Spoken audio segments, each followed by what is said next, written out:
কলিয়াবৰত পুনৰ বলবম যাত্ৰী কঢ়িওৱা বাহন দুৰ্ঘটনাগ্ৰস্ত নিয়ন্ত্ৰণ হেৰুৱাই পথৰ পৰা দ খাৱৈত বাগৰি পৰিল বাহনখন ফলত 18জন বলবম যাত্ৰী আঘাতপ্ৰাপ্ত হৈছে কলিয়াবৰৰ বামুণীত সংঘটিত হৈছে এই দুৰ্ঘটনাটো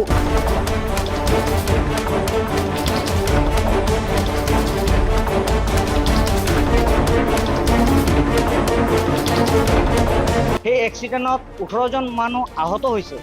আহত হোৱাত প্ৰায় 11জন মানুহ সংকটজনক অৱস্থাত আছে সংকটজনক অৱস্থাত থকাৰ পিছত আমি জখলাবন্ধা অনাৰ পিছত সিহঁতক তেজপুৰত ৰেফাৰ কৰিছে